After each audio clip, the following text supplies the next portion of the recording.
In 1925, Great Britain fell under the red flag. The British Revolution that had begun in earnest had swept across the nation and was now utterly victorious. In the final days of the Civil War, as the path to London lay open, the Royalist government hastily fled the capital. With their departure, they left behind many classified and non-classified government documents. A Loyalist army remained behind to defend the city and aid civilians. As the Republican army descended upon the capital, frantic urban battles erupted in the city streets. By Boxing Day 1925, the rebels had captured the city. The red flag was hoisted above Buckingham Palace, marking the triumph of the Syndicalists. What remained of the British government fled to the Dominion of Canada, establishing a government in exile. Prime Minister Austen Chamberlain, leaving on one of the last ships, promised to return with Canadian reinforcements. Those unlucky enough not to board a ship were left behind. Many wealthy and aristocratic citizens were now trapped in the country. The Republican Army, by late 1925, secured the last of the southern ports, consolidating their control over Britain. In the ruins of London, the Provisional Revolutionary Government convened a constitutional convention. They would outline the Union of Britain's territorial integrity to be all of the island of Great Britain, the Channel Islands, the Isle of Man and all other surrounding islands under the jurisdiction of the former United Kingdom. The status of Northern Ireland was left intentionally ambiguous. As 1926 opened, the rumours of a Red Army gathering in Liverpool for a potential invasion of Northern Ireland pushed the Ulster Unionists to agree to integration with the Republic of Ireland. The Emerald Isle was at last fully united and free from British rule. The Republican Army now prepared itself for a possible Canadian invasion and monarchist resistance from within the country. The Provisional Government set out to start the reconstruction of Britain. Throughout the nation, volunteer groups got to work burying the dead, providing emergency medical care, and setting up food banks. Government buildings, stately homes and other structures dubbed monuments to wealth were converted into homeless shelters. The government declared a nationwide public works project to rebuild the country. Despite the undertaking, resistance to the new regime persisted in the country. Royalist forces left behind still fought on as guerrillas. The Republican military and police units were stretched thin throughout the country and could not control the large swathes of countryside. The Loyalist League and the Operation Patrols would conduct counter-revolutionary war against the state. Operating out of disconnected rural areas, the resistance groups had become difficult to track and proved extremely dangerous to local militias. The so-called operational patrols proved effective terror units, inflicting much psychological damage on the populace. The lack of order in these regions led to the rise of civilians and ex-militiamen turning to banditry. Acts of violence and robbery terrified the nation. Even the counter-revolutionary loyalists would resort to banditry either out of survival or to carry on the fight. This sparked the so-called banditry crisis. Things would escalate when a group calling itself the Loyalist Opposition kidnapped 3 government officials and executed 2 of them, with the 3rd one going missing. The group claimed more deaths would follow should orderly and moral governance not return to the country. It struck an immense fear into the fledgling republic. In response, local militia squads carried out brutal reprisals against suspected bandits. Under pressure to resolve the situation, the chairman of Britain, Arthur James Cook, tasked his vice chairman, John Wheatley, to end the crisis. This led to the establishment of the Special Operations Executive, a detachment of the Republican Army designated with detaining counter-revolutionaries and eradicating armed dissident groups. The SOE proved immensely successful in eliminating the bandits and crushing the Loyalist holdouts. Having routed the armed militias, the SOE would turn its attention to all dissidents.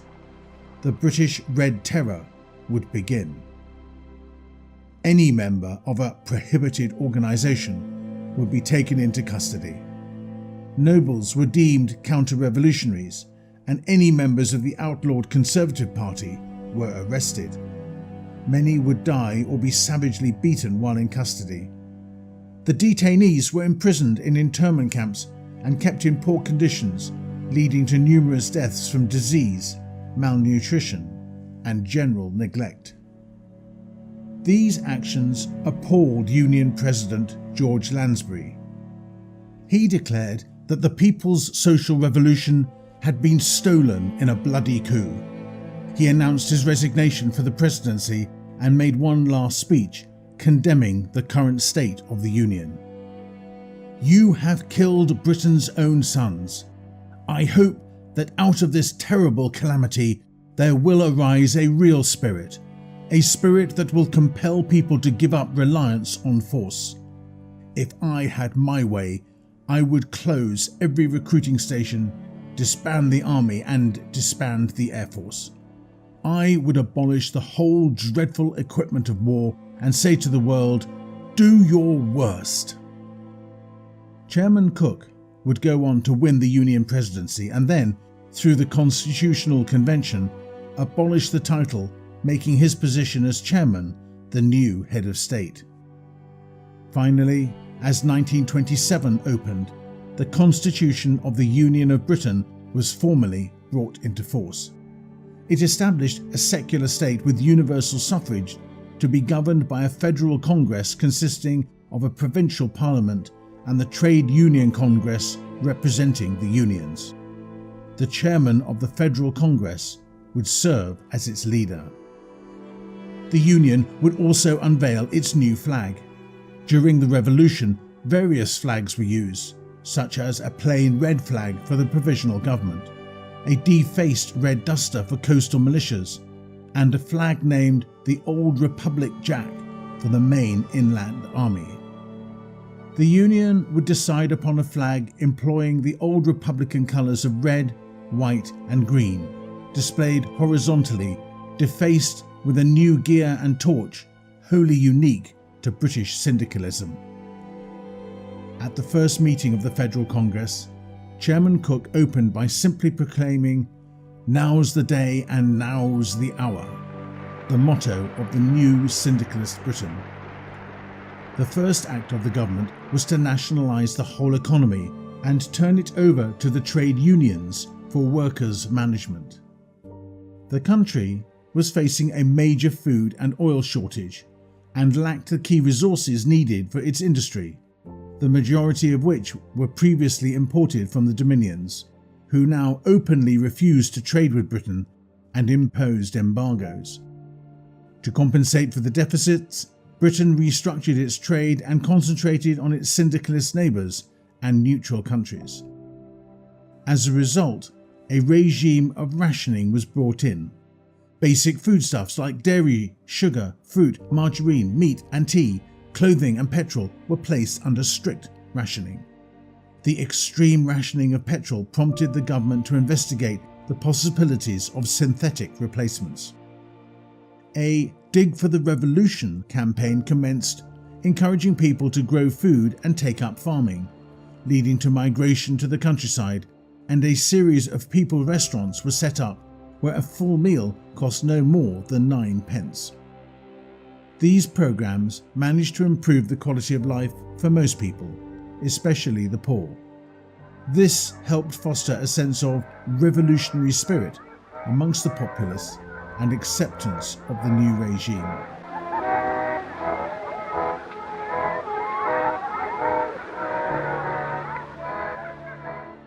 The SOE, still under Wheatley, was replaced by the Internal Security Service, ISS, and the Revolutionary Exportation Directory, RED. These two branches would be overseen by the new Central Intelligence Committee, CIC. Deputy Chairman Wheatley would continue as Intelligence Director, and together with Chairman Cook, they formed a powerful coalition securing their control and influence over the Union. That same year saw the return of the once prominent Oswald Mosley. During the Revolution, Mosley rose to prominence when he incited the Birmingham Uprising. This would make him a well-known figure in the later stages of the war. However, in the post-revolutionary period, Mosley had been snubbed by the leadership. Distrusted for his perceived ambition and aristocratic roots, Mosley departed for Europe in 1926.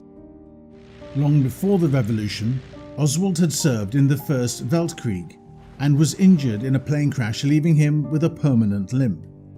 He was the eldest son of a baronet and set to inherit the title. Following the Weltkrieg, Mosley had developed a passionate conviction to avoid any future war and became an MP for the Conservative Party. He soon distinguished himself as an orator and political player, one marked by extreme self-confidence. Eventually falling out with the Conservatives, he crossed the floor and would serve as an independent and then a Labour MP, becoming acquainted with the left. During his political wilderness in 1926, Oswald travelled Europe, building a small network of like-minded socialist individuals, visiting places like Paris and interacting with the growing Sorelian movement, or meeting Benito Mussolini in Italy and learning of his Mussolinism, which Mosley described as totalism, a total commitment to the revolution. Upon returning to Britain, Mosley reconnected with an old political ally, John Becket, and the pair would go on to establish the Popular Revolution Party. The following year in Scotland, a promised referendum on independence was underway. The campaign had turned violent, with Unionists and Nationalists fighting in the streets. Leading nationalist John McCormick formed the National Party of Scotland and appeared to be on the verge of winning. However, late into the campaign, McCormick proposed restoring the Windsor monarchy in an independent Scotland. This alerted the Syndicalists, who ordered the suspension of the referendum indefinitely and arrested McCormick and his allies for counter-revolutionary activities. Oswald Mosley had campaigned for the Unionist side and had won over many supporters in the process. He capitalised on the controversial referendum to win himself a seat in the provincial parliament via a by-election. The PRP had its first MP. Witnessing the political violence in Scotland, Mosley realised the violence could be propagandised. To this end, he established the Popular Revolutionary Guards, or simply the Black Shirts. He ordered his new Black Shirts to partake in the Scottish violence. On the world stage, Britain had formally joined the Third International, a military alliance with the Commune of France and the Socialist Republic of Italy. The alliance advocated for world syndicalism. In 1929, the members conducted joint naval and military exercises. This was the first time Britain could demonstrate its new British supercarrier, the Rebecca. The British had made their return to naval warfare and were building a navy capable of taking on the Kaiserreich Marine. This new navy was self-governing and largely self-financing, influencing its own shipbuilding and controlling the naval defence of Britain. By the late 1930s, the Republican Navy was one of the largest and strongest navies in the world, and the sole European power that could challenge Germany. On land, the Republican Army was considered to have a secondary role to the Navy. The main standing army was a small but well-trained army. Despite its size, the manpower pool of Britain was great, and a large army could be raised on short notice. General Tom Wintringham would oversee the reorganisation of local militias into the Home Guard Reserves, a volunteer army charged with delaying any foreign invaders. Throughout 1929, Mosley would continue to remain on the periphery of British politics, though the PRP would begin to slowly build up a following of authoritarian-minded intelligentsia and disgruntled workers and the unemployed. The black shirts began to grow rapidly, and Mosley personally oversaw the creation of the elite I Squad as his personal bodyguard. His wife Cynthia would create the female wing of the black shirts, humorously called the Black Skirts. They would quickly begin to attract many female supporters, owing to its progressive veneer and the lack of opportunities for women elsewhere in politics. Despite this, the established parties claimed that these women were simply seduced by Mosley's womanizing nature. The following year, in 1930, Deputy Chairman John Wheatley suffered a heart attack, leaving him bedridden. A search for his successor began. A massive debate started in the Federal Congress. Wheatley put forward the experienced Archibald Fenner Brockway as his desired replacement. However, Wheatley was asked to retract his proposal, as many believed Brockway would align himself with the moderates of the Independent Labour Party. Wheatley's close friend John Beckett convinced him on his deathbed to support Oswald Mosley as his successor. To the surprise of all, Oswald Mosley was inaugurated as the new deputy chairman of the Federal Congress following Wheatley's death. Mosley vowed publicly to once and for all root out the reactionary fifth column that sought to see the monarchy restored and the post-revolution order overthrown. Fenner Brockway would pen an open letter denouncing Mosley's appointment to the head of the CIC. Granting a young man with overweening pride and no accountability the power to decide the future of the Union is inherently destructive. Britain may soon find itself in a tin pot dictatorship unless action is immediately taken. At first, Mosley made no major moves, though as the young man would assert his new powers, cracks would grow with Chairman Cook. Mosley would begin to arrest many liberals, which he defended as rooting out a monarchist conspiracy. Major liberals were imprisoned and swiftly tried and convicted, confessing to having been in contact with the Royalists. Mosley presented taped and written confessions to the Federal Congress. He would warn that there are traitors among us. With his rise to prominence, the Popular Revolution Party rode this tide, making a meteoric rise from the wilderness, with its membership rapidly increasing.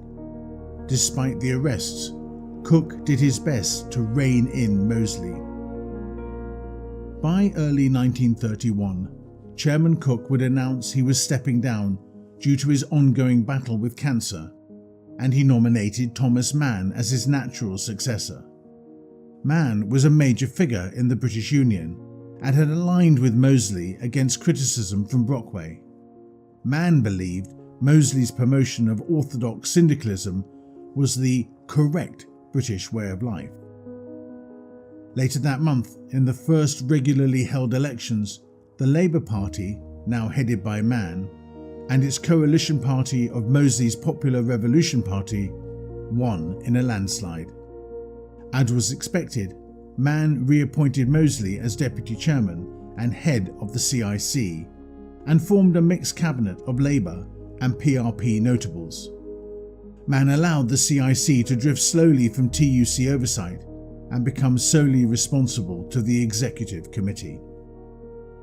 Following the election, Mann publicly declared that the true work for a syndicalist Britain begins today, and he would go on to say all liberals must fully embrace the fruits of socialism.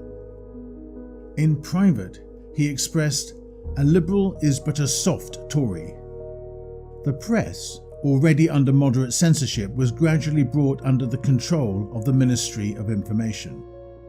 A series of new decrees were passed strengthening the TUC's emergency powers.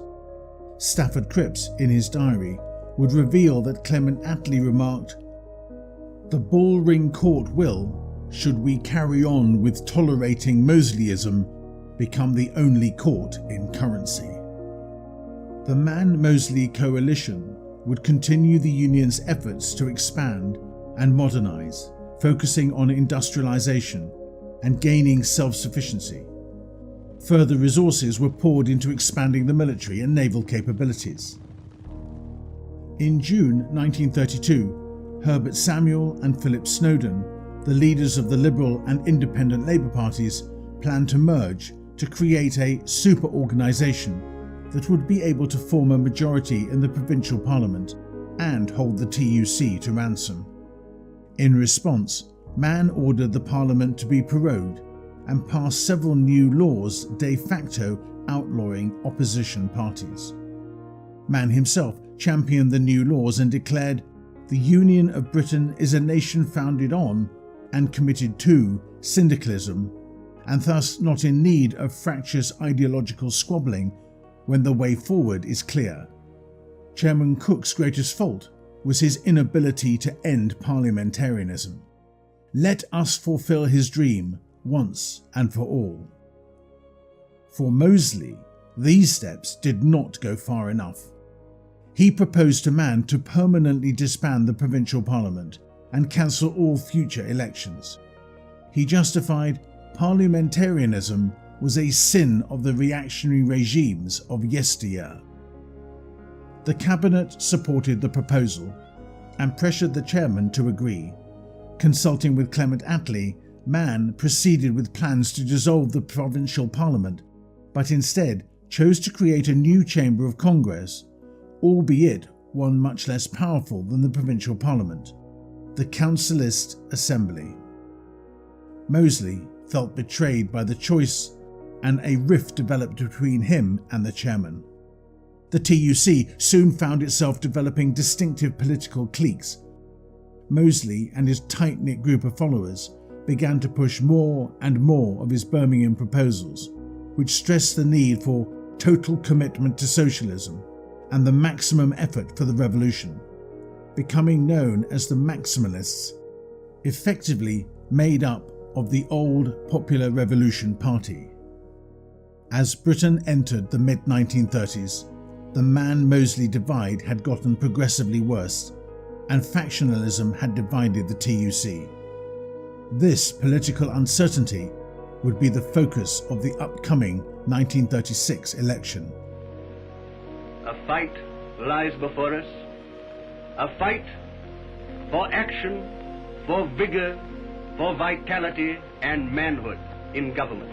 The future of the Union would be decided by either Mann or Mosley.